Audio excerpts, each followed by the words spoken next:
Hello, it's Marie-Helene with Wisdom and Power Now, and I'm here with a collective oracle card and tarot reading from Sunday, February the 15th to Saturday, February the 21st.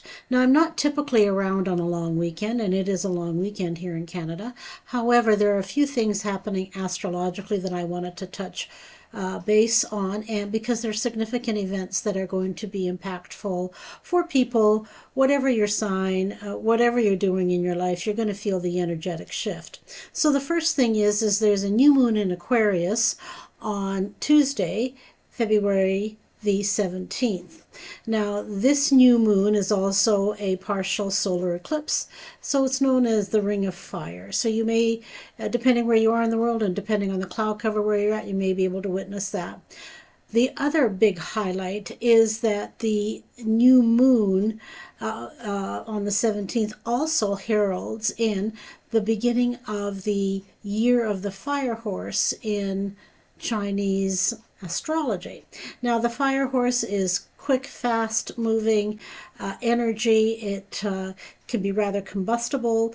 The new moon also has a bit of a combustible energy to it. So you want to pay attention to any challenges that you're facing, what's showing up right now that feels like, oh my gosh, I don't know if I can handle this, or why is this going on, or is this something that I need to release? So pay attention to all of that. The fire horse is going to have an impact on everyone again.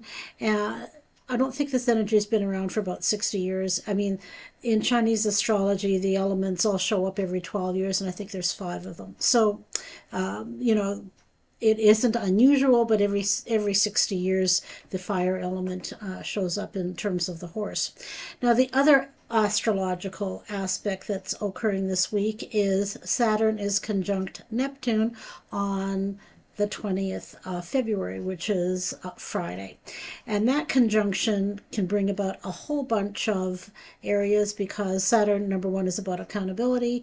Neptune is about illusions, and it's going to happen in the sign of Aries. So that will be a little interesting because a lot of things could come to light. A lot of scenarios could be brought to the attention of the public, or yourself personally. You may see something that you haven't seen or hadn't really wanted to see. So be prepared for what I'm going to call a rockin' week, and just stay as grounded and as centered as you possibly can because there's a lot going on. So this new moon, partial solar eclipse, and the beginning of the year of the fire horse marks really an energetic shift. That energetic shift is going to continue for the rest of the year. So it's going to be a pacey, fast-paced year. It's a time to really focus on what it is that you want, open up to getting yourself focused on your heart's desires and the things that are really going to move your life forward. That may mean shedding of a lot of stuff. Now, the shedding process, should be relatively straightforward for most of us. However, if it isn't, and if you haven't gotten rid of stuff that you've had an opportunity to, just be prepared to do it now. That's really the bottom line. Now, in terms of the tarot and oracle cards, the decks that I'm using today, I'm using the Tarot of Dreams deck, and that's a little bit unusual. It has some extra cards in it that most other decks don't have, and the oracle card is the angel numbers that I'm using today. Now, the first card that showed up in terms of the reading is number 6, the Lovers. Now, aside from a picture of intimacy with a couple intertwined, with some veils surrounding them, some light, and really it looks like a shaft of light coming from above. Obviously, this is a favored union. The thing I want to focus in, though, is that it's not just about love. The Lovers is a card about love, for sure, but it can be love of family, love of friends, love of work, love of your pets. I mean, it can be any number of areas. It's also a card that indicates that there's a decision to be made or a choice to be made. So you want to pay attention to that. So the 6 of Lovers, Major Arcana, first card. Second card that shows up is the Page of Cups. Now, all pages indicate something new coming to light. So when it comes to cups, it's all about your emotions. So something new in relation to how you're feeling or what you're feeling, or who you're feeling, or your feelings about someone or something are coming to a fruition. They may be changing. There may be something that's a little more dynamic going underneath it. So the Page of Cups signals, I'm going to say, a breath of newness in relation to your emotional life. That's what's showing up there. The third card that showed up is the Nine of Cups. Now, this is the card of wishes fulfilled. Okay, this guy's surrounded by a lot of cornucopia of abundance. So really get clear about what it is that you want. You're in a perfect time to sort of start to make great steps into having that take place. So the Nine of Cups is like, follow that. Go for it. Make your intentions, your heart's desires known. Speak to it to your family and friends. Just be more prepared to be a little more authentic with everyone around you so that you can have what you want. Fourth card that showed up is known as the Palace of Swords. Now, the Palace of Swords, it doesn't show up in other decks. It shows up in this deck. And it's a place where, the swords hierarchy lives. So the king, queen, or the court card, shall we say, the king, queen, knight, pages, and they hang out in here because it gives them clarity of thoughts, and they're prepared to take action on that clarity of thought. So rather fortuitous in this reading, the Palace of Swords indicates that clarity is going to show up for you, and you want to pay attention to what that clarity is and take action on that. The fifth card that showed up is a major arcana, and it's number 12, the Death card.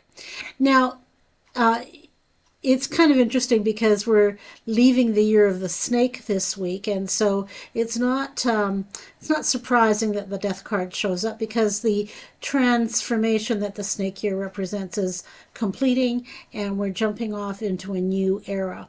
So the Death card really isn't about death. It's really more about things are changing.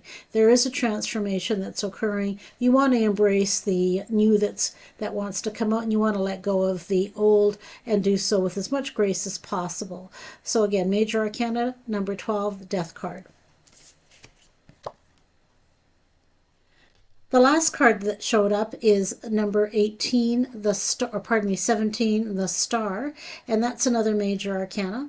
And the Star is all about just enjoying the relative calm in your life, seeding new ideas, seeding new areas for you to take off in on. So the Star, number 17, is another major. So it's a auspicious card. It's like you see a woman, she's pouring water from fresh jugs around her. So it indicates, water's new life, new beginnings, all right? So that's a really auspicious card to end the reading with. So in this reading, we've had three major arcanas, the Lovers, the Death card, and the Star. They all indicate that choices need to be made, a decision needs to be made.